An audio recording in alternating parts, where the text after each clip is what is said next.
You're welcome back. And if you are not here in the studios of Newsfile, the Coconut Grove Hotel, then you're missing a lot. We have a good number of very distinguished in the auditorium, and I'll be introducing some of them in the course of the discussion. But before I bring my guests to you, let's take a listen to Archibald Echampong. He is an appellation poet. You will love it. Ago Ghana.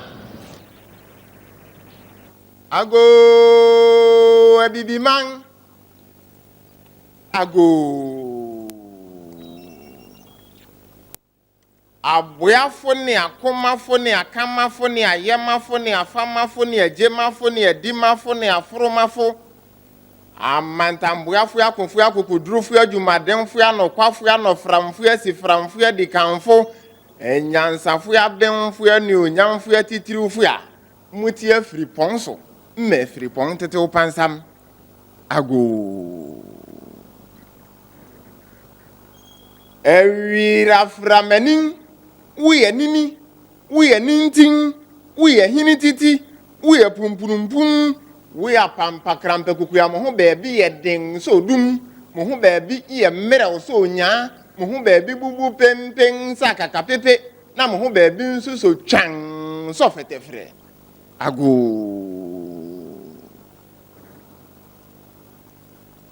edi sikatum prada num sikatum prada gwari sikatum prada fure sikatum prada she sikatum prada de sikatum prada so che sikatum prada manga sabe kafra inshirapon ni nyansapon ni adomachede pon a ewo masase so inni ahyase inni awie de biarada Ghana man ye mamachi mamatenase mamaba reba Newsfile jumedi titiriwa etitiriwu fukrukra fi ehum ni aham ne nono ne nhaha bedi na pressure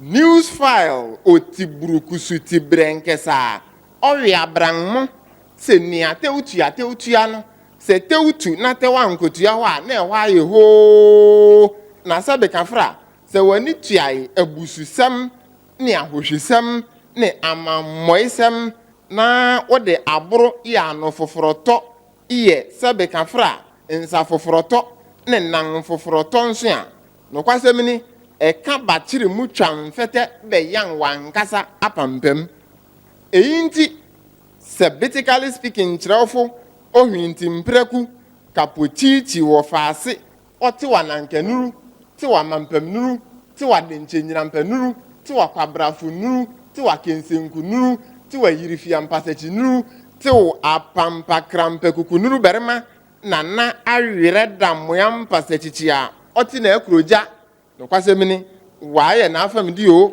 na moma yempene ne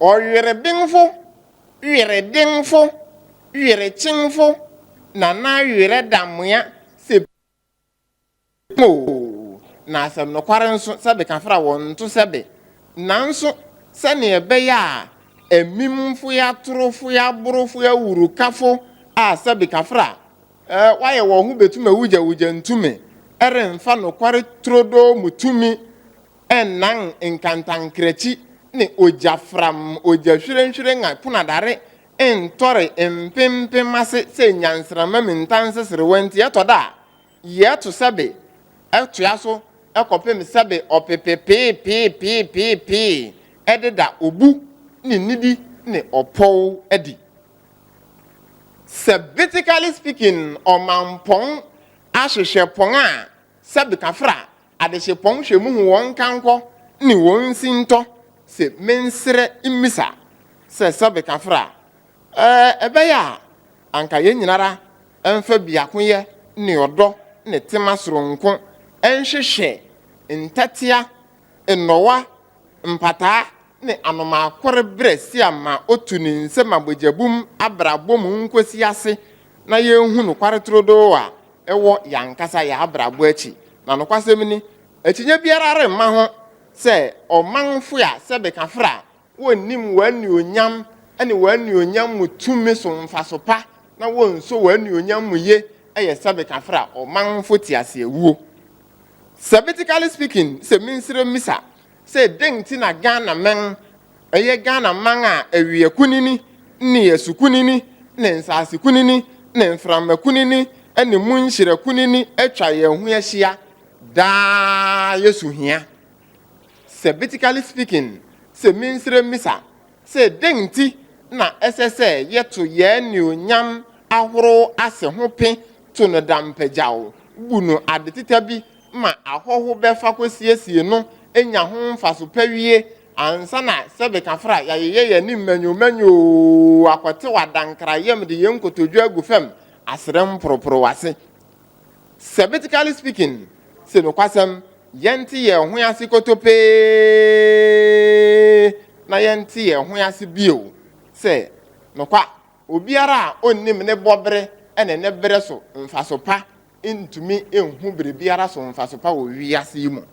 Sabbatically speaking, no kwasem obiara wakan bi enim no kotope sampa ese wani se waso na sebe ensese wo twen ma obi ekokan ansa na obeka mu nsampe wa kire mu bio so tintintin ni obentintin ni obentintin ni okobontintin ni odukwa na mokwantinpontintin so eritwa kwam tintin akwa wura bantin adontin akoka asem tintin awon fa nkomotintin bebre ni makotin inti achibodo wa hina champon merentua menware bebre medan ama eye ehini titi ampon eyiri fi ampon ne kwakwade brampon a sabe mpan aduasa wodi piti sa fontofro san piti de metama kachi de mefua bokro dingo sia bojodo won takra meyi mrabo jasra merede mu no watua so achibodo wa hina champon me de manu besi ha medamase. Thank you very much. A round of applause for Archibald Champong. He is an Appalachian poet, and he's been making reference to the book Sabbatically Speaking, written by Nana Awere Damoa, and that book is on display right here, and you can buy it. And what we are going to be doing is that we'll intersperse some of the discussions with one or two of quick readings of portions of that. And what we want you to understand also is that that book encourages you to speak your mind without fear of contempt, because that's the only way we can develop this country. Speak without fear. Thank you very much, Archibald Champong. Now, these are the people that we are going to be engaging on news, on energy and power crisis. I've asked the question whether we are going to have a doomsday Christmas and how does 2016 look like. The Honorable Communications Minister, Dr. Edward OMANE BOAMAH, is here and will be joining us for that discussion. Thank you very much, Mr. OMANE, Dr. OMANE BOAMAH. Also, Simon Osei Mensah, he's MP for Bosomtwe constituency and the 4th Deputy Speaker of the ECOWAS Parliament. Thank you very much for joining us. Well, also, John Junapo is Deputy Minister of Power. I'm sure you have some questions for him directly. Thank you for joining us, John. Good. And also Dr. Ishmael Aka. He's Head of Policy Unit at the Africa Center for Energy Policy, ACEP. Doc, you're also welcome to Newsfile. In the course of the show, you'll be hearing Abdul Malik Kubako. Of course, he's a regular panelist on this show. He's editor-in-chief of the New Crusading Guide newspaper. In fact, he's around with a load of documents at the back of his car. He called me just a while ago trying to be sure which of the documents he should bring in and which he should spare for now. also,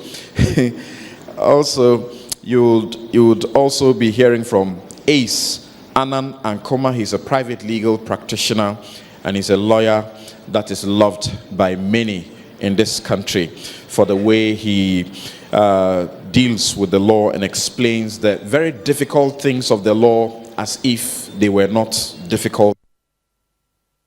Sarah Berry Kasati is a law lecturer and a managing partner of the law firm Casa Law Firm. Kasati and Associate. He will also be joining us. And I'll be introducing some other individuals, gentlemen and ladies, who will be helping us to do the discussion as far as the questions of corruption, the questions of the power, energy, politics, and the economy are concerned. Now, we will start right away, but before we do that, I want to give you 3 minutes or less of this part of sabbatically speaking. So get ready for that, and let it encourage you so that even if you are speaking and asking questions, don't be afraid. Speak your mind. Let's welcome Petra Asamoah. Good morning, ladies and gentlemen. I'm reading from chapter 17 of Nana Redamoe's book, Sabbatically Speaking, and the chapter is entitled The Power Behind the Platform Performance. I'm reading from page 127. Small beginnings. When I got the invitation to talk and organize a team building activity for a bank in June 2012, at the forum for their top management, including their board, there were 3 speakers. I was the only Ghanaian. I was asked how much I would charge. I went blank.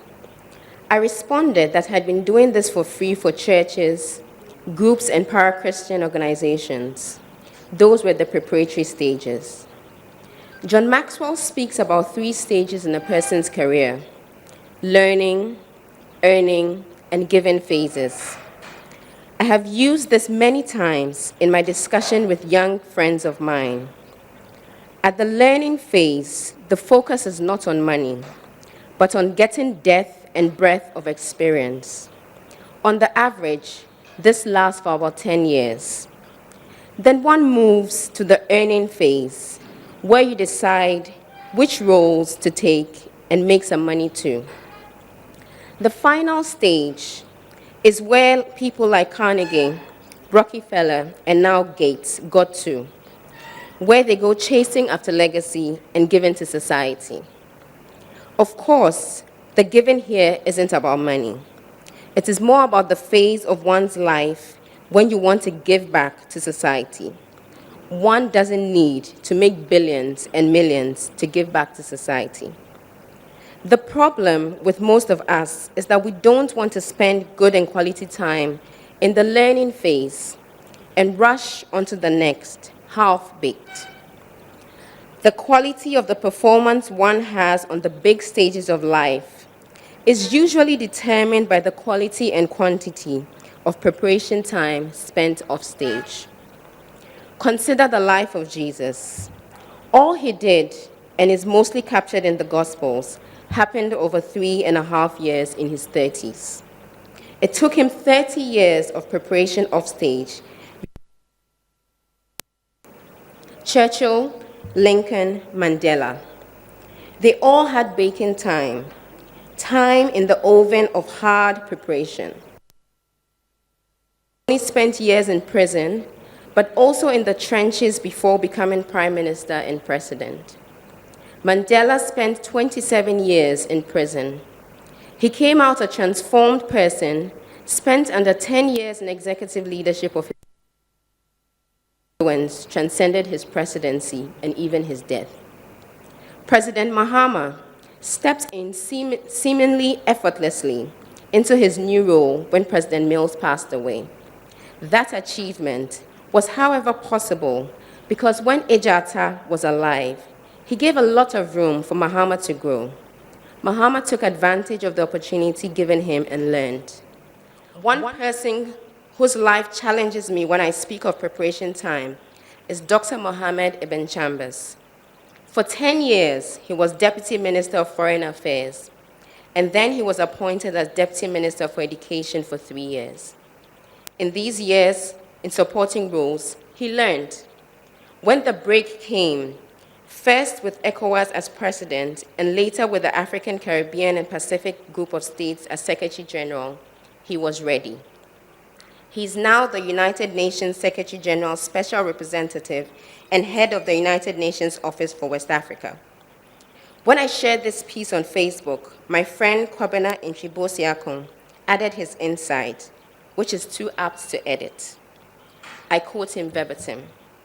My late dad called it the chin-chin soso phenomenon, which means going through pain and then enjoying the fruits of those pains. It also involves sacrificing for tomorrow, going through the apprenticeship stage, focused on how best you can develop yourself instead of what you will get today. This stage is like cultivating the land. Harvest always follows. The opposite is soso chin-chin, which is enjoying at the beginning and then suffering in the end. Sadly, we, the youth of today, are not prepared to bid our time. We want to drive the latest cars and eat in the best of restaurants now. At the workplace, for instance, we are more concerned with short-term gains and thus engage in fishy deals. We sometimes want what we want overnight. Unfortunately for us, but fortunately for society, our gains do not live long enough. We get caught, dismissed, and sometimes imprisoned. Life, they say, gives back to you what you have sacrificed. After my facilitation of the second institution's management retreat, their new HR manager asked me what my other training modules my company gives. Company? I did with my pal, Kofi Akakli. Well, Kofi, this is the message. Other opportunities continue to emerge, but it all started from the small beginning. And that fiasco of my first speaking appointment, I am still off stage, still learning. How are you using your time or chance off stage? Will you be ready when the platform beckons? Till I come your way with another sabbatical, I remain, sabbatically speaking, Kapochichi Wofasi. Thank you. Thank you very much, Petra. And if you thought that you were tuning in to listen to the Hard Talk Politics on Newsfile and that will be all of it for today, you were wrong. You got to take away some nuggets of wisdom that you can use to guide you going into the next year. Now, those books will be given to some of you who are going to be asking questions. I have the discretion to determine who I give it to. So either I determine by whether you're smiling and asking the question or you are keeping to your 40 seconds. Well, Dr. Mani BOAMAH says that's the beginning of corruption. Well, as far as I don't demand a goat from you, I think I'm good. Now, the very first question I will put will go to the Deputy Minister for Power, Mr. John Junapo, who is now an aspiring member of the August House, the Legislature, Parliament.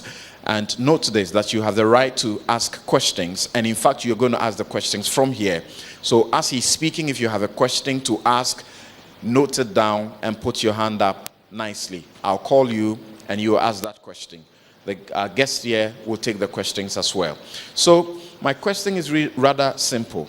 Are we going to have a Doomsday Christmas? Thank you very much. Good morning to... Today we have audience and viewers and listeners. And so with your permission, let me acknowledge all of them. We are determined to ensure that we have a very, very good Christmas, and we are working around the clock, not just to provide power during Christmas, but to continue to provide power in a reliable and sustainable manner. And so it would depend on the load that we have during Christmas. The good news will be that during Christmas, some industries will go on break. And so the demand compared to the normal working hours will be quite low. And so the expectation is that we are likely not to have load shedding. However, that is dependent on several factors. The other positive side is that within a couple of days and weeks, most of the plans that we have been working on are coming on board. Car Power is started test firing. Indeed, when I looked at what we call our SMP, that is our platform for monitoring the power situation, Car Power is begun feeding in some power into the system. And so that's very, very positive. Ameri is just at the commissioning stage. Today, I can confirm that KTPP is commenced test firing. we expect that we wouldn't have any interruption with gas flow from Nigeria. And in economics, there is a popular term called ceteris paribus. And so all things being equal, we are not just looking at Christmas, we are looking beyond Christmas. And so we'll continue to bridge the gap, lower the load shedding until eventually we move out of load shedding. But it's not just about moving out of load shedding. The most important thing is that we have sustainable power. And so beyond curtailing load shedding, as the President rightly said, we are determined to ensure that we fix this problem in a comprehensive manner. Not just making the power available, but making it available at a relatively cheaper cost, because you have to drive down cost. Also ensure that the power is sustainable and ensure that that power is reliable. And so it's a comprehensive program. It would not take a day to fix the challenge that confronts us. The enormity of it is quite Herculean. And so it will take some amount of effort. It will take some concerted work to eventually deal with it. And so my answer to you is simple. We are working towards not just reducing load shedding, but eventually abolishing load shedding and then moving forward, consolidating the gains that we are making so far. Thank you. Your time is up, and once I don't see a hand up, I ask Dr. Ishmael, why should I believe him? Even though he wasn't even definite, he couldn't be very sure about the fact that we will not have a Dumso Christmas. Well, thank you very much and good morning. I mean, he said, the Honorable said, on Tama plant started testing. I mean, we were promised that PON will be ready in November. TICO expansion 110 megawatt. It should have been ready by November. Asogwe expansion 180 megawatt. It should have been ready by November. We are in December, so yes, some industries will be going on break, and we hope that we'll get access to share to the residential and other consumers. But I think that it will be very difficult to make promises now. Let us just hope and pray. The budgets are coming. Car Power started testing. But again, let me say this, that yes, Car Power is testing. Nigeria, gas from Nigeria has been reducing. When you look at the contract we have with Nigeria, we should have received about 123 million cubic feet of gas a day. Between September and now, we are doing around an average of 35 million. There are so many factors, and we don't know. People attributing it to production, people attributing it to transportation.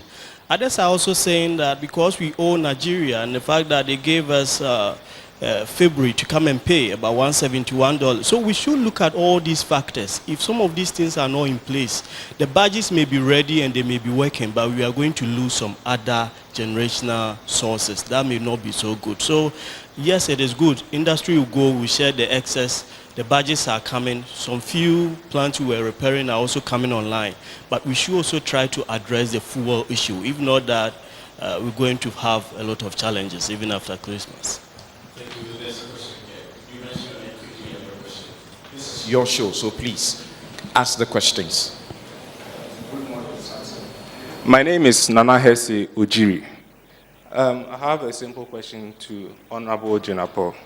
According to your own ministry, the full gas supply of N-gas is around 130 million cubic feet. We know for a fact that the supply of gas has reduced to 30 million cubic feet around. What, with the full supply, it means that Senate, Asogli, and all the T's will have maximum production. Why spend money to purchase 250 batch, which will not even reduce the full supply and end Thank you the very much. so. Your time is up. The question has been asked. Thank you very much. You just indicated that we're supposed to be getting about 120 million standard cubic feet from Nigeria. Today we are getting about 35. That is why you must diversify. That is why you need something like a Car Power, which uses HFO. In the power mix, what you have to do is to have a diversified mix, so that in the event that you have a challenge at one section, you can rely on the alternative. Two is that we have not purchased a 250 car power ship. There is that information going out there, and with the greatest of respect, sometimes people at the top echelon of our political system even make those comments. We haven't purchased any car power. So yes, you expect some gas from there, but you must diversify. You must have some LCO to fire some plants that can fire on natural liquefied light crude oil. You must have some that can fire on gas. You must have some that can fire on HFO. You must have some hydro. You must have some renewables, so that you have a generation mix which gives you a certain level of comfort. And that is where we are moving. You remember in 1981, in the 1990s, even in 2000, because of the water levels at Akosombo, we had erratic power supply. And so our decision is to diversify and ensure that we have a buffer in the event that one sector fails us. Thank you. Thank you very much. Yes. Thank you. My name is Yo. Sorry, yes. First of all, before I go on, there have been so many promises that have not been met. Why should we believe you? I mean, why can't we? Because at the end of the day, the person on the street, the consumer, just wants power. Whether you put in 1,000 kilowatt capacity or not, we all just want power. Now, you just also said that you're going to decrease prices. You're looking forward to decreasing prices somewhere whilst you're speaking. Yes, you did. You can play back. Currently... Remember, you have 40 seconds. You are done with 20. Oh, okay. Currently, I think VRA says that it costs us 14.6 cedis per kilowatt hour to generate power. But to keep our power flow, it will cost us about 30.3 pesos per kilowatt hour. Now, how are you going to achieve that? Now, because we've heard that your government has said that the problem is not financial. But obviously, it's a financial problem. Because Thank you. Your time is up. Thank you very much. To increase yes. power Take cost. the question. Thank you. First of all, I think that there's a lot of erroneous impression going out there. Nobody is said that the problem is not financial. If the problem is not financial, why would PRC talk of tariff increases? It is because there's an element of a financial problem. But the problem is not solely financial. It's a multiplicity of factors. It's a complex situation. And so you cannot just say that it's only finance. Because even if you have all the money, you simply cannot go and buy gas today. You must put in place an FSRU in order to do that. It takes planning. Our gas pipeline from Nigeria, if you look at the drawing board, it predates even President Kufuor.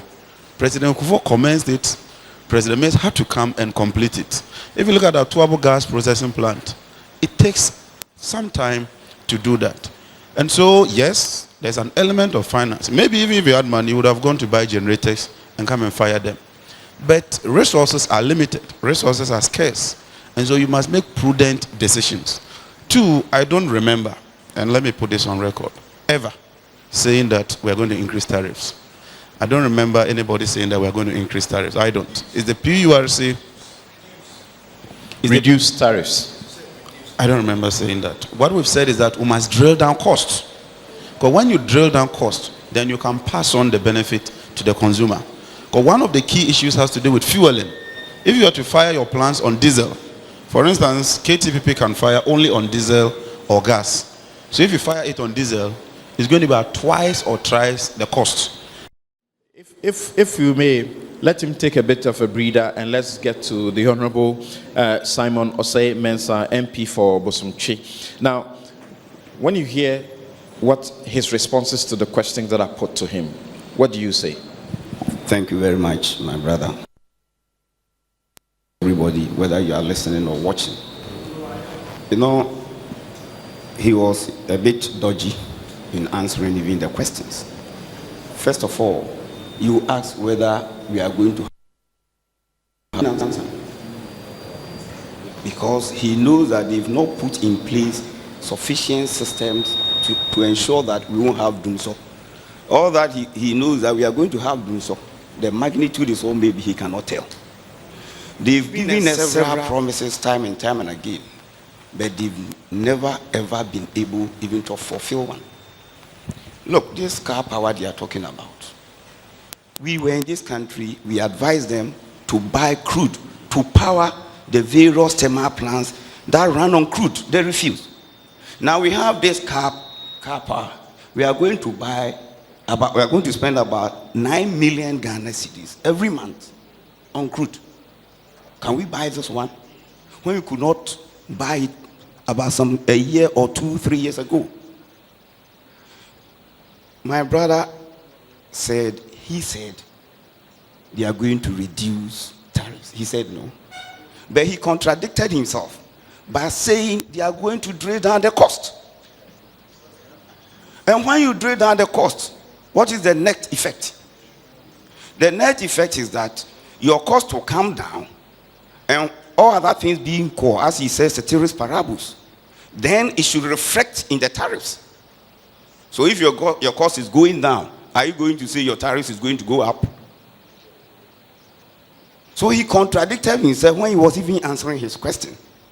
It means they are just deceiving us that they are going to drill down costs, which will have a corresponding effect on the tariffs, that reduction on tariffs. We are not going to have any reduction on tariffs. But anyway, they've not even informed us, the whole country, as to why we are not having the 120 million cubic of gas from Nigeria, and we are having 35.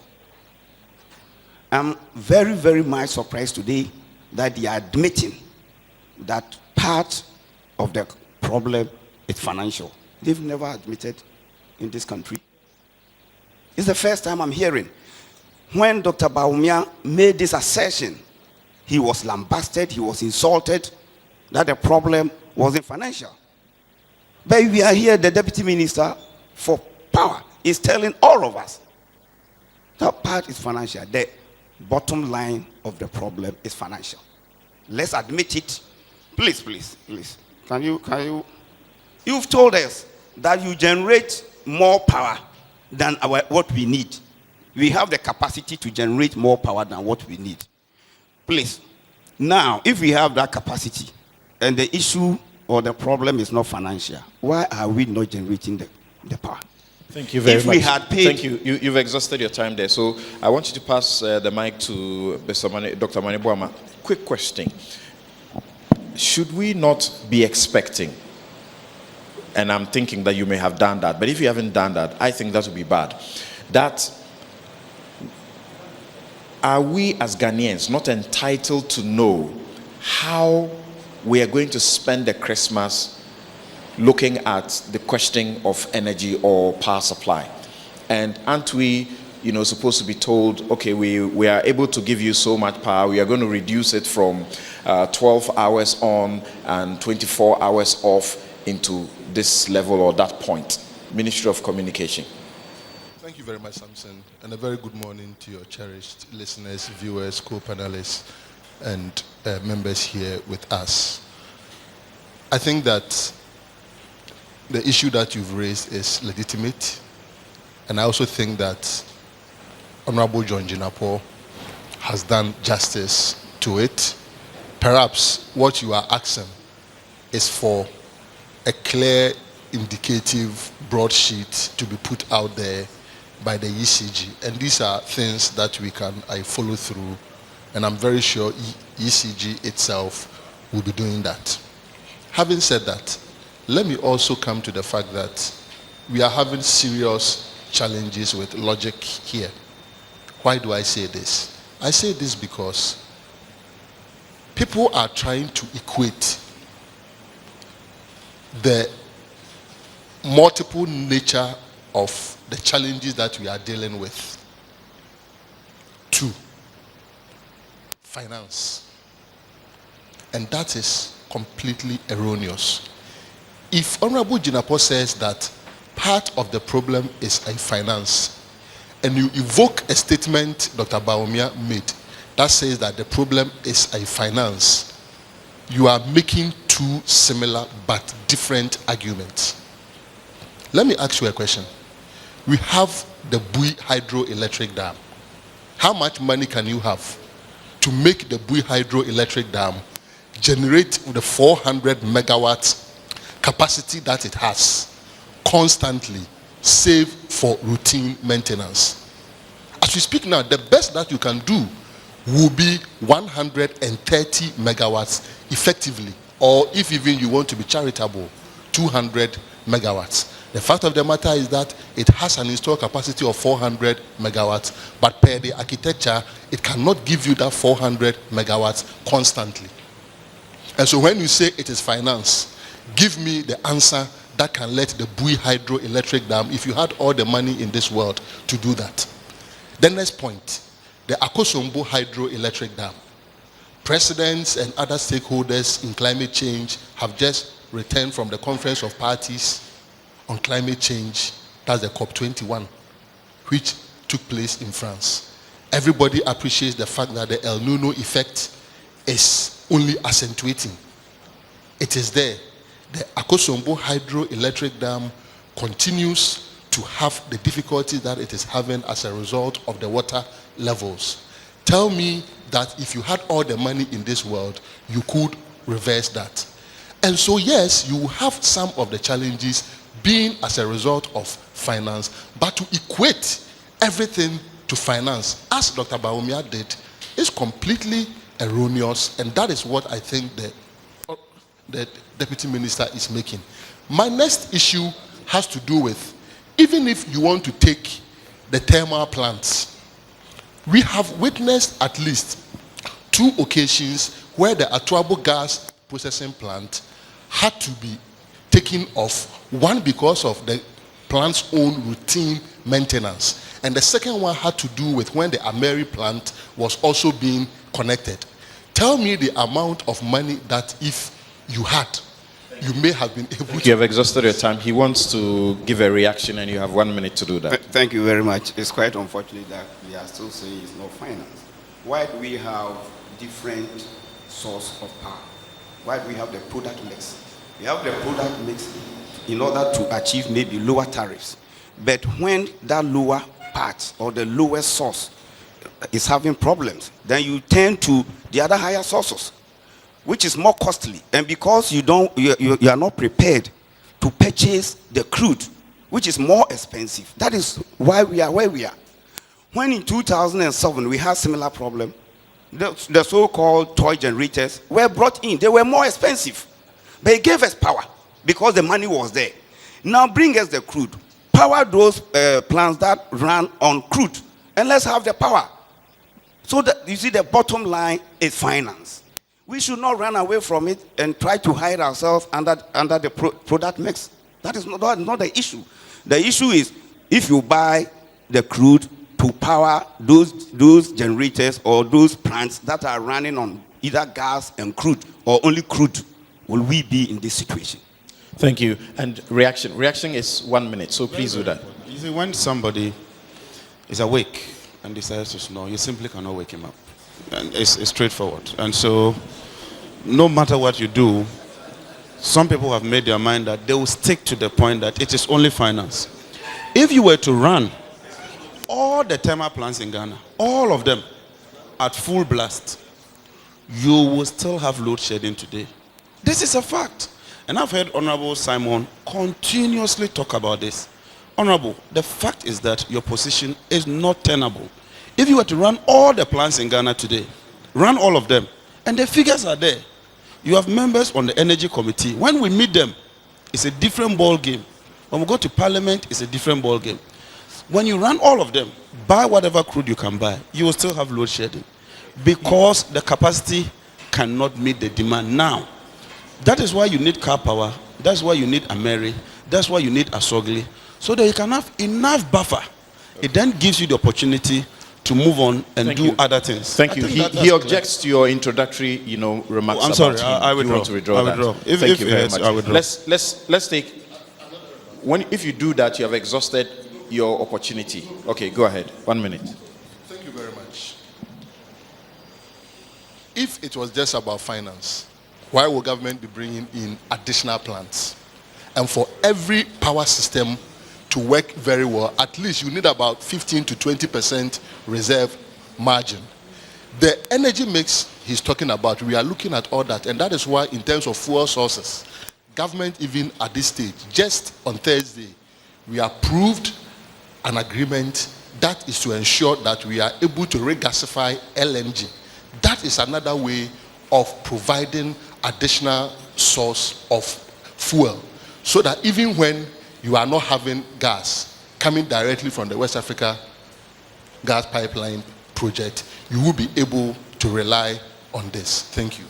Thank you very much. And there are still a few seats in here, so you can come in. If you're listening to us and you're around and you want to come, you can come. There are a few seats that are available for some people to take up. Okay, there's a question. You have the microphone. Thank you. My name is Kwame Jantua. To Honorable, VRA has indicated that where the tariffs are concerned, it costs them 54 pence per kilowatt to generate electricity. And when you look at the tariffs, it's about 11.4p per kilowatt. That means there's a shortfall. If that is the case, how do you expect VRA to be able to generate?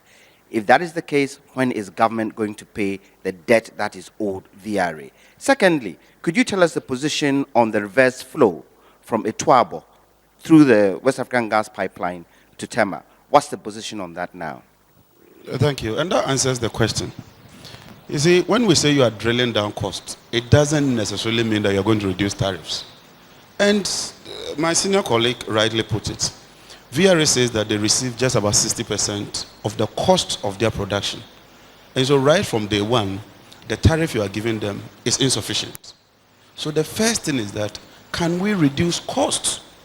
If we then reduce costs, assuming we're able to reduce costs by 40%, it doesn't automatically lead to a reduction in tariff. So that cannot be a contradiction.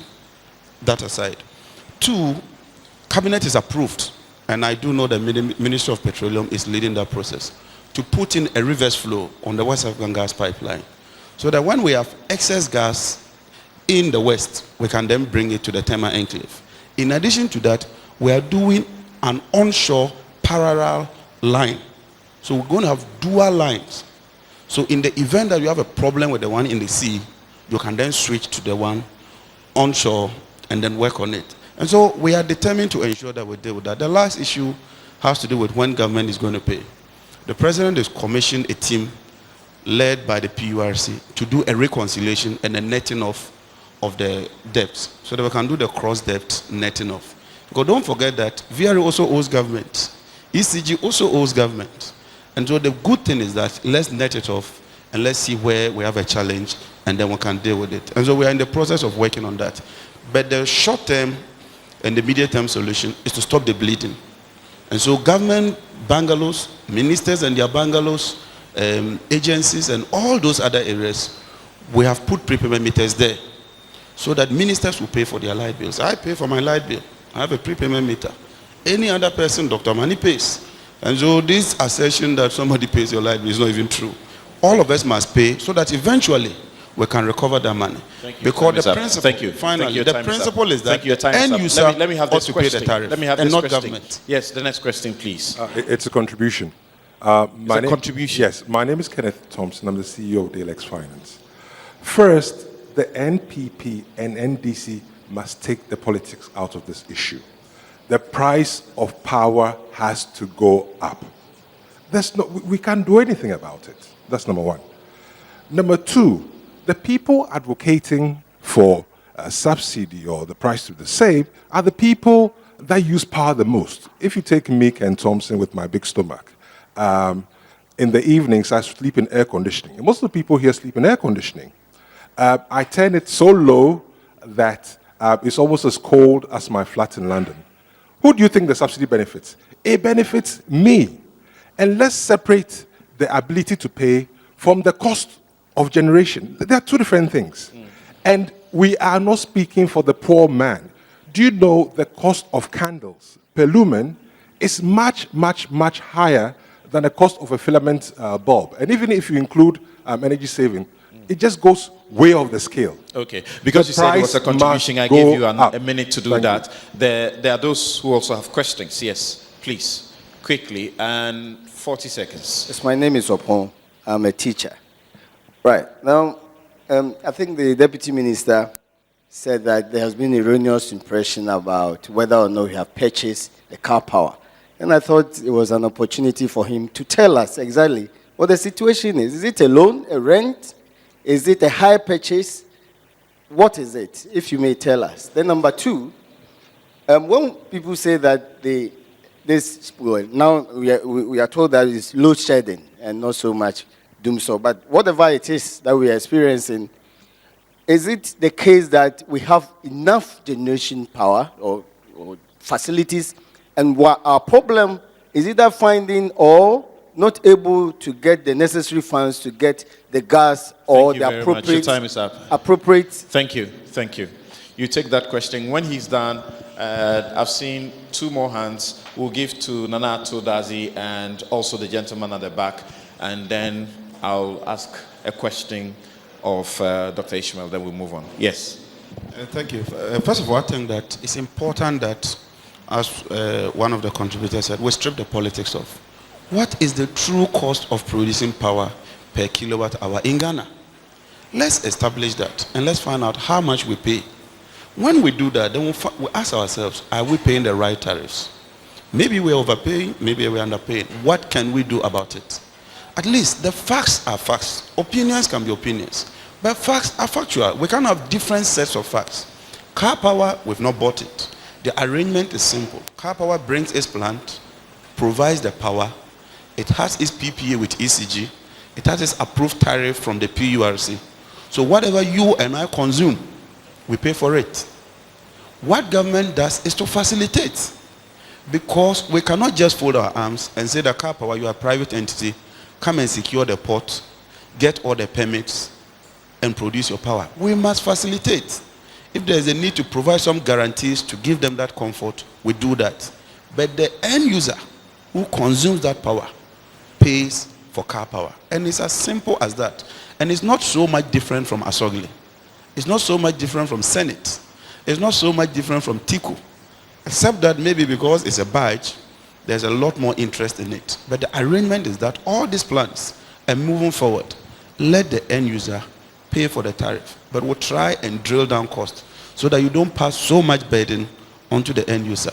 It's as simple as that. Thank you very much. If you are just tuning in, this is Newsfile. We are coming to you live from the Coconut Grove Hotel, and we have an audience that are interacting with our guest. It's actually a conversation. There was a critical question on generation, and that is where sometimes we have arguments. If we talk of installed generation, it doesn't mean that that is available. So effectively speaking, our generation today cannot meet our demand. That is the simple answer. Our current demand, peak demand, is about 2,300. And I did indicate that if you fire all the plants, run all the hydros, taking into account the water levels, you have a deficit of about 700 or 500, depending on the load. So it's a bottom line fact. You cannot run away from that.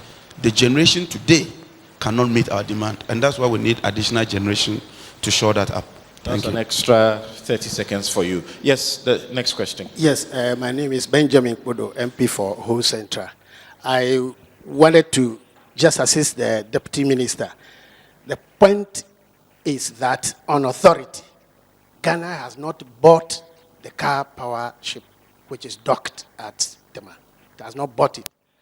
You have a similar arrangement in Turkey, Lebanon, where car power ship docked off the coast and is supplying power, at least about 22% for use in Lebanon.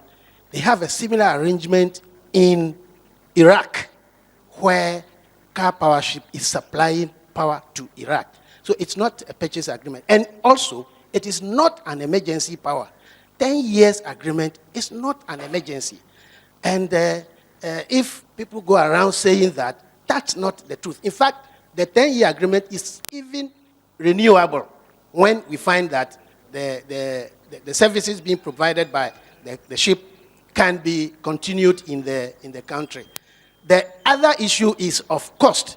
We should just stop talking about percentage increases. Let's ask ourselves, like any other business venture, how much it costs to produce a kilowatt hour of power. Thank you. For Thank you very much. Because you said a contribution, I gave you a minute, and you've used it well. Thank you. And this is Newsfile. It's brought to you by Bank of Africa, strong as a group and close as a partner. MTN, welcome to the new world. Sasso Spray, fresh and powerful, Star Assurance, creating smiles since 1985 and celebrating 30 years of solid partnership. Lipton Tea, that's your number one tea brand, and Yum Vita, it is certainly the delicious way to go. The next question is coming from Nana Atu Dazi. You have the microphone? Yes, please. Yes, thank you very much, Chairman. Listening to the passionate presentation from the two sides, I mean, particularly coming from the Parliament, it's a little worrying that we can't even establish the integrity of the figures that we're talking about. I mean, I think that there's a need for a non-partisan approach to this. I think the gentleman did say it, and we should take politics out of this. The whole nation is going through a trauma, 2 years or so of doomsday. I don't think that doomsday is in favor of NDC or MPP. In my area, when it goes off, the known MPPs are in darkness, the known NDC are in darkness. So I think that we must, at least, if for nothing at all, establish the integrity of the figures themselves, so that we cannot be seen sitting out here challenging the core figures. I heard Dr. Wireku Brobe. I was a bit surprised, his position. So I said, so where is the problem? You see, when we are looking for December as a cutoff point, yeah, but he says that the price must go up. Others are saying, no, the price must come down. Okay. And I would say that my question really is, thank you, sir. Is there a bipartisan approach towards establishing, if for nothing at all, the integrity of the figures? So it's both a contribution and a question at the same time. I'm going to keep to the rules. If you exceed the time, I'll cut you off. That is why we appear before Parliament. That is why when I go before the Parliamentary Select Committee on Mines and Energy, I swear an oath to present nothing but the truth. At that forum, we do not normally have this kind of debate because the figures are there. The figures speak for themselves. And so I'm surprised that we are still doing some bit of politics with this. What is the true cost of producing energy in Ghana? What capacity do we have? What is preventing us from running them? Can we bring additional capacity? Can we have cost-reflective tariff? Because my position is that, yes, you can subsidize. But anytime government subsidizes, it has to go somewhere and look for that money.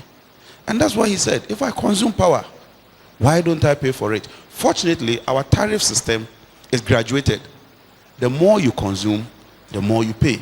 Okay, and so I think that we have to be clear with that. You may have to take the last question from Yabwabinga Samoa.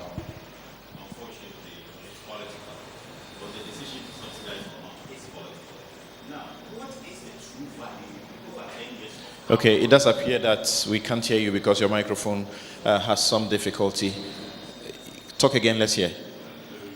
Okay, we are live on television, so let's try and fix it and get back to you. But you heard his question, right? People want us You didn't finish it, okay. Right, since you didn't finish it and he can hear you anyway, go ahead and ask it. I'm saying that it's a political decision what the government decides to invest in to make sure it is sustainable. Question, over 10 years, is car power economically efficient for Ghana? Do we get value for money in that context? All right, value for money, most important question. There's a real balance, and I think that the car power is one of the best. Because the most important thing is how much do you pay per kilowatt hour? Even if it costs car power 10 billion to run or buy their ship, that is their cost. What is important is that if you buy power, how much do you pay? And if you compare car power to any other thermal plant in Ghana, car power currently is the cheapest. Is the cheapest. I think it's about 12 to 14 cents per kilowatt hour. That is how much the consumer pays. PURC, Gazette 12. And that's where we say you cannot give a fixed figure is because there's a variable cost. The variable cost changes on a daily basis. And that's another impression people get, that the cost will be fixed. It's not fixed. Fuel is just a pass-through. And so it will keep changing. There's a fixed capacity charge, I can tell you that. But the variable O&M, it changes. And so it would always change. But currently, as we speak, car power is the cheapest amongst the thermal plant. The only difference is that car power is replacing some of the hydro that we have lost. And hydro is far, far cheaper. And so, but for car power, if you were to go for some other plant, probably it would have cost much more higher than we are doing. And so it's a prudent decision, and it's a good decision. Thank you very much. You're still here on Newsfile on Joy 99.7 FM on radio and on television. This is your Joy News channel on multi-TV. So it's basically a conversation we are having, and let's coordinate it so that it doesn't get disjointed. When we are dealing with a particular issue, let's try and exhaust it. I'm not trying to muzzle you, dictate how you should go about how you present your questions. Yes, Sir John has a question.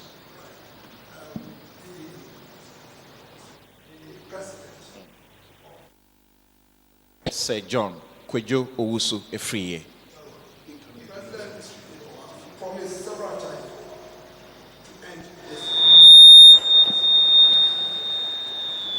Okay, sorry for that. I guess, please, can you grab this microphone and give this one to him, rather? Let me give it to the incoming General Secretary of the MPP. Kwejo Owusu Efriye. Okay, that's an interesting one. You can trust someone. I thought we banished politics from this room, only for it to resurrect. The president, on various occasions, promised to end doomsday in this country. The last time I heard him, he was in the church in the new year and promised to ban darkness from our lives. A year down the line, we are still where we are. Now, the Minister for Power promises that by Monday, this doomsday is going to end. I've heard the Deputy Minister not been able to assure us that even about a week or 2 weeks down the line, he cannot promise that we are going to have a doomsday-free period. So he and his minister, who should we believe?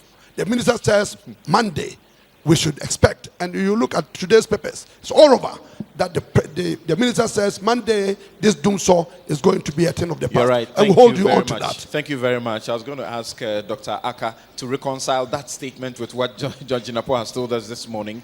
I heard you, directing that you were going to take that question instead. Okay.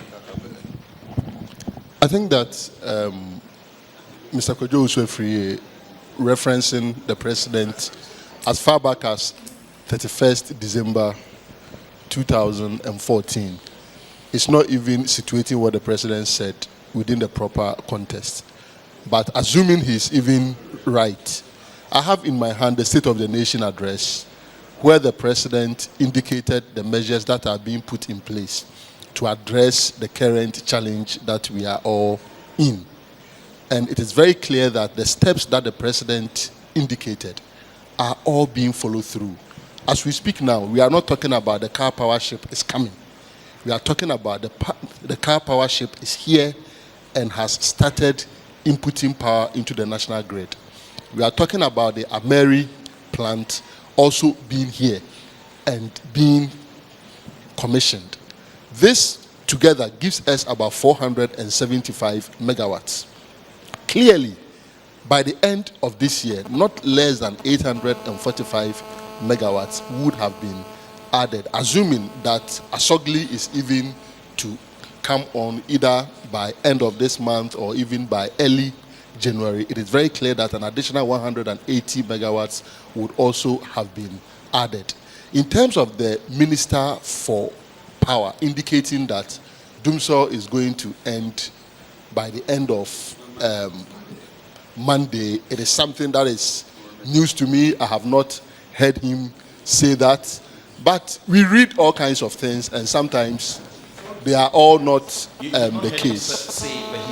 I have not heard him say it. And it is very clear that per the arrangements in place, it is not possible for doomsday to end on Monday. And so clearly, I have not heard him say that. But let me inform you that it is not possible for doomsday to end by Monday. But there are clear plans. Ameri plant is here. We are not talking about it is coming. Car power plant is here. We are not talking about it is coming. Asogli, the first phase of the second bit of it, 180 megawatts. If you move to Tema right now, you will find it there being worked on. The clear assurance is that government is putting in every effort to ensure that we get out of this situation. The support of all stakeholders will be needed, and that is why the politics associated with tariff increases must also be looked at within a national viewpoint. Let's face it, how much will industry be spending if the alternative is the status quo?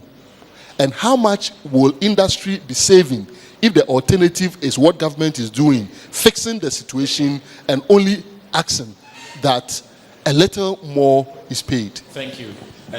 You want to make a reaction? Exactly. Yes, what about? My colleague mentioned that the car park, we are renting it for 10 years. And we've told all Ghanaians this is an emergency plant.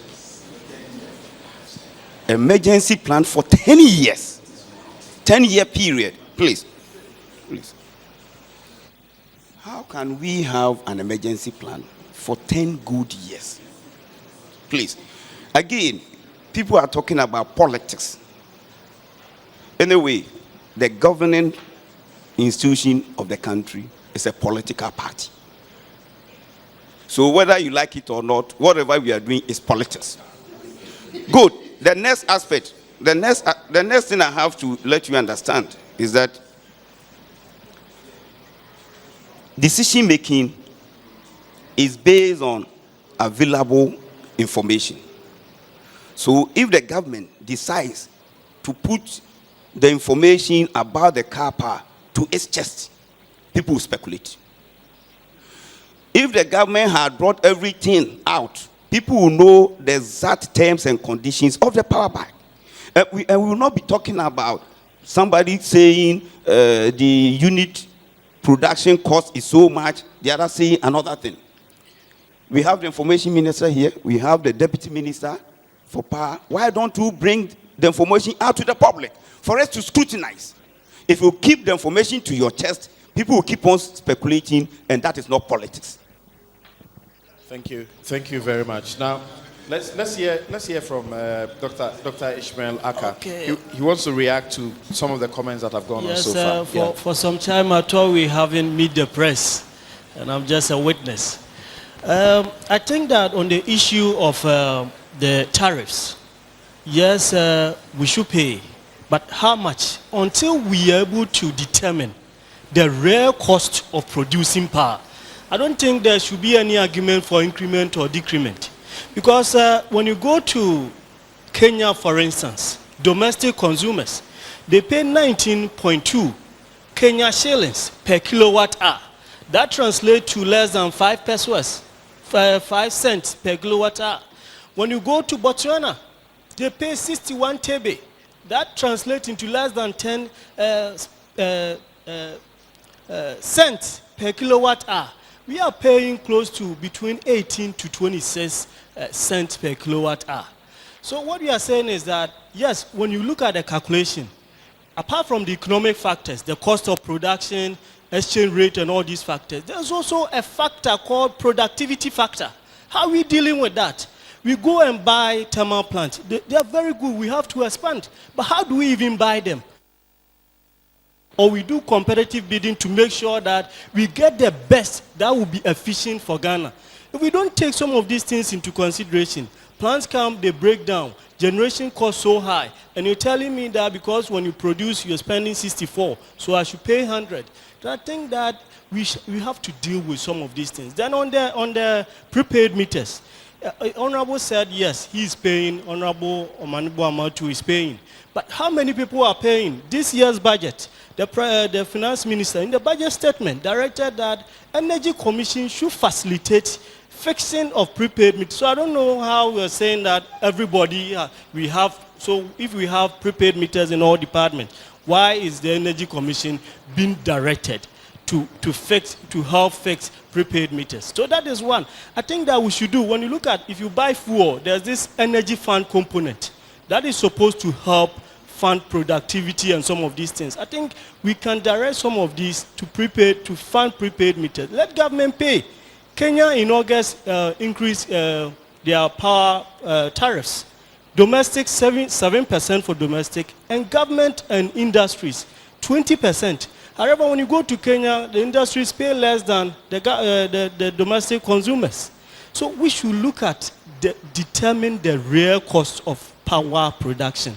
If we cannot be able to do that, if we cannot tell us how much, taking efficiency, taking productivity, taking exchange rate, and all these factors into consideration, how much we are paying, then I don't think that we can debate on whether we are paying. Keep the microphone, and just in 1 minute, your very final take. What should be our expectation going into 2016 of the power situation? Or there's no hope? For me, I believe that a lot has been done. I mean, the budgets, there are some plans coming. Unfortunately, the problem has been the promises and giving targets. I think that is what is, we are not managing it so well. But I believe that going into 2016, especially the first quarter, doomsday will drastically reduce. One, if we have fuel. So if we're able to make plans for fuel. Then again, coming to fuel, look at Nigeria gas. We owe them, and they gave us a deadline of February. And the Honorable said that, yes, government at times comes in to help. That is very good. But in the budget statement, we did not make any provision for this payment. VRA does not have money. VRA owes most of the banks, and they are struggling to get money, even loans. So how do they even pay? That is one. So we should be able to have sustainable sources, not just the capacity, because capacities are just machines. If we don't have fuel to translate the capacity into generation, we'll just be adding, oh, we have 3,000, we have all these things. So let us have alternative sources. Thank you. If you could hand the mic to Mr. John Jinapo. Now, okay, you have a lot to say, but can you say that in 1 minute by way of reaction so that you take a question? Thank you. Very final. There seems to be a debate about whether car power is emergency or not. The first question is, what makes something emergency? Is it 1 year? Is it 2 years? Is it 3 years? My understanding and our clear definition of an emergency was that we needed it within a very short time. That qualified it to be an emergency. A typical thermal plant will take about 3 years to construct. So we said that on an emergency base, let's go for car power, bring it. But looking at our demand projections, even if it means keeping them for 20 years, once the cost is relatively low, we'll keep them. So it's good. So let's clear this. Two has to do with the issue of tariffs. I'm happy you talked about Kenya. And you see, it's always good that you compare yourselves with your peers. If you look at Cape Verde, Ghana before the tariff, we're paying 7.43 cents per kilowatt hour. Cape Verde was paying, Cote d'Ivoire, 9.12. Togo, 16. Burkina, 16. Mali, 9. Niger, 12. Senegal, 17. Benin, 18. Gambia, 21. Nigeria, 2. Cape Verde, 34. So within the sub-region, it's only Nigeria that pays relatively lower than Ghana. And so this notion that within the sub-region we are paying too high is not the case. Two, in Kenya, they may be using hydro. So you ought to look at the fuel source, the energy mix. Obviously what you're saying, and it dovetails into my question really. Obviously what you're saying is that we should expect to even pay more going into 2016. Already what has been slapped on Ghanaians, so, okay, the PRC and the various other partners are being sued anyway. That's why we talked of cost reduction. What are the areas that we can cut costs in order to cushion the consumer? It's very, very important. You cannot pass the cost all the time to the consumer. Yes, you have to pass some cost in order to stay afloat. But you ought to take pragmatic measures towards reducing cost so that the consumer can also benefit from that. So that even if you don't reduce, at least you don't increase it in an astronomical manner. The final bit I have to say is that, yes, what are we looking at paying? At what point? PRC can determine that. They do all the competition. No, but you have a role in assisting in, you know, making sure that what we do is to give them the cost. The figures are realistic. Because the president has been calling on us to get ready to pay realistic tariffs. Because the president knew of the information that cost was higher. And so PRC has determined that. And they have determined that at the current rate, this is the tariff they can give us. That aside, I just want to say that the ministry has no idea what is realistic going into the future. See, I do not want to stray into the realm of PRC. Let's give them their independence. Let them determine. I cannot sit here and say that pay X or pay Y. Okay, What I thank you. can do is to tell them the cost. But this is very important that I make this clear that sometimes people want you to give straightforward answers. Sometimes people say, don't promise. You ask the question, is there going to be doomsday during Christmas? And I said that we are test firing these plants. I need to assess them over a period of time before I can give a definitive answer. Some says, no, you are not, you are being evasive. If I say yes, another will say, no, don't promise. So we have to be as honest as we can. Okay, thank and you. it's not every question that you give a yes and no answer. All right. Other than that, we'll move into another realm. Okay, thank you. Now, yes, Honorable. Now, what are your expectations in 2016 as far as the power situation is concerned? Realistically, what do you see? Realistically, what I see is that definitely they are going to increase the tariffs the more. Because all that they are telling us is with the current energy mix and what the plans they have for us, the production cost is going to go up. And he said even if the cost should be drilled down, it's not going to translate into reduction of tariffs. So the only deduction I can make, or the simple deduction, is that we should prepare ourselves for more increases in tariffs. Again, I'm sure why is it that many people listening don't like the sound of what you just said? yeah, because That we that's the should reality. prepare to pay more That's the because already reality. what is being, That's the passed reality, on and to- we've said it for almost 4 years now, and the situation has not changed. And at this particular platform, they've not given me any basis for me to believe that the situation will change. That's the point. If they had told me now we are going to have reliable source of supply of gas to power most of the plants, then we know that the tariffs cannot go up because we will have relatively lower cost of production. But all the systems they put in place, the energy minister, Dr. Kobna Donko, is its power, cataloged a number of things that are being done that he has also, referred some to us. Dr. BOAMAH has also made reference to some of them, and comes to the conclusion that doomsday should end 2015. from their words, from their promises, doomsday will have ended by December 2012. But we are still in Let's it. talk about now. But yet we are still in this. You see, if you give me first promise, you don't fulfill. Second, you don't fulfill. Third, you don't fulfill. Then you are telling me I should believe subsequent promises? Should I? Again, all these things they are talking about, Not even when you have the evidence of the presence of the car power ship, everything is in here. The Ameri, we are told, is also being fired up. He's told me we have to see it in reality. After I've experienced it, no, please. We have seen and we know they are being tested. Please. We were told they were working on some plants, and that giving maximum. Even Asogri, you told us you were going to get gas to power Asogri. At a point, we didn't get the gas, and you are telling me because there's a power badge dock here, that means I'm going to get power. What about tomorrow? Okay. They tell us that even the power badge is broken down, and that they are going back to Turkey. So you see, until I see the reality, we've seen these things in this country. So you don't have to force me to accept. Thank you. No, Thank you. Let me learn, please. What I want to find out, even from the minister, why did they even decide?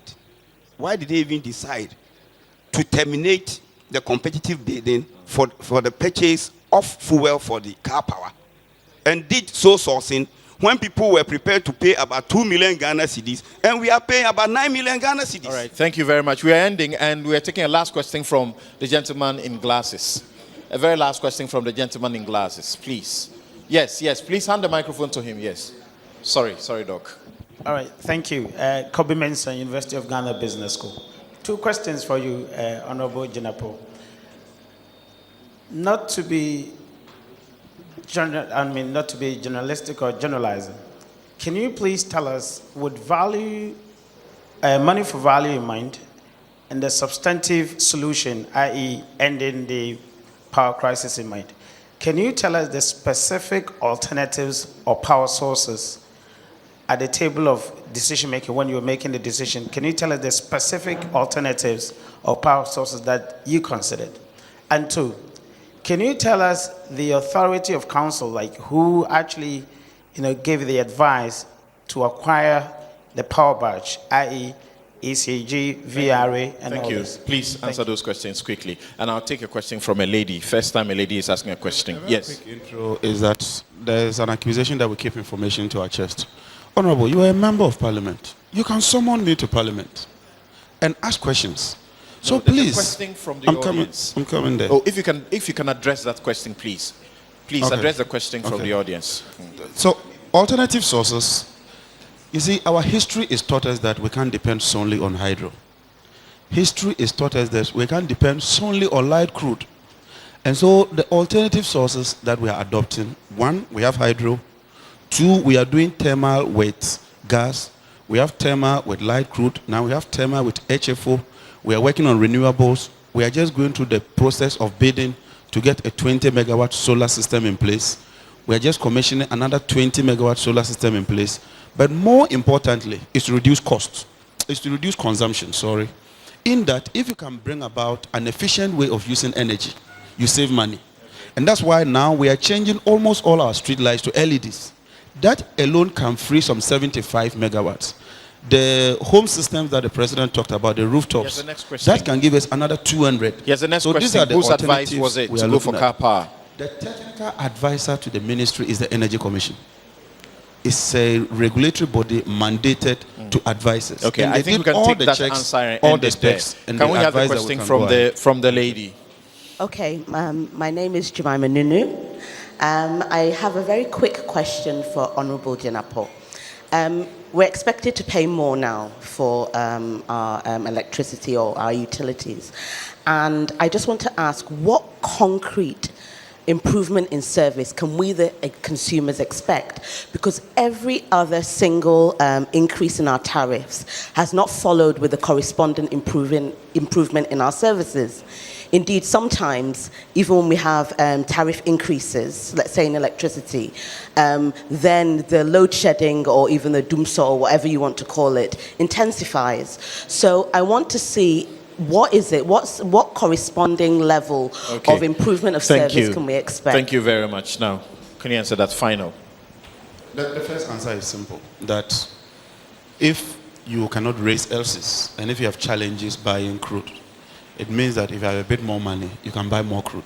And so you should expect to see some level of improvement based on what you are getting. Two is that if you were to ask me, though I don't speak for PURC, I will advocate for an automatic adjustment so that if we can do it in drips, it's better than waiting for 1 year and then you give a big shot like 60%, 70%. That way, you don't dwindle your forest reserves.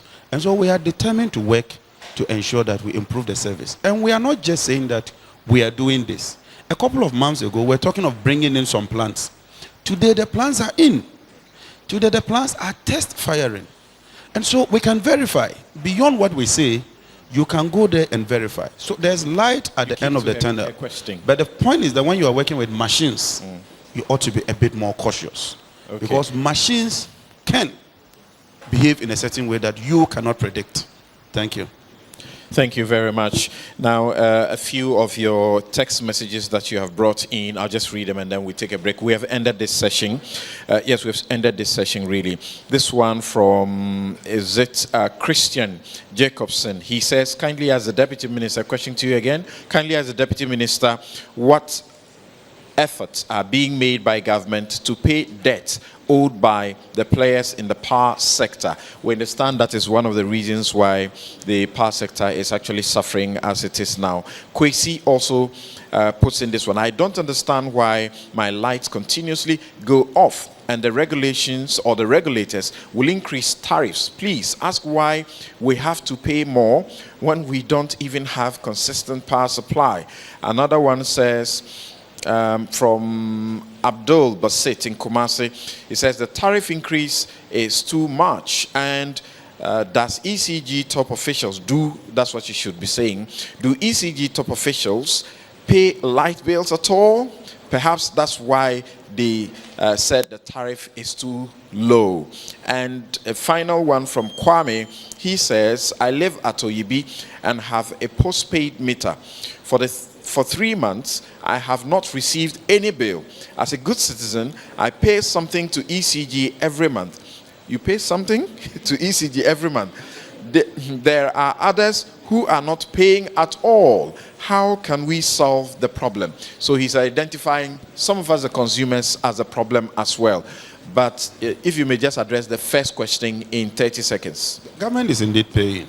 And if we were to look at the 2015 budget, government is paying 144 million to defray the debt that has crystallized. Indeed, every quarter, government pays 36 million. Because there are some institutions you simply cannot put prepayment meters. Hospital theaters, can you put a prepayment meter there? Children's ward. So, yes, there are some agencies where we can put prepayment meters, but there are some that we have to take them on a special basis. The last thing has to do with ECG. That's why government has decided to turn around ECG and involve some private sector participation in ECG, especially at the collection point. The debt, so that they can be we are much more told is in efficient. excess of about how much? It was about 500. Government is paid about 144. 512 million. ECG also owes government. So please, let's net off. Let's know the true reflection of what we have. Thank you. And then we can move Thank you very much. Well, sorry, but we have to end this session here. My guests who have been doing the discussion for this session have been Simon Osei Mensah. He's MP for Bosomtwe constituency, and he is the 4th Deputy Speaker of the ECOWAS Parliament. Thank you very much for making the time. But you sit back there and then throw your questions at the next group of panelists who come in. Also, Dr. Ishmael Aka is the head of policy unit at the Africa Center for Energy Policy, ACEP. Thank you very much for coming in.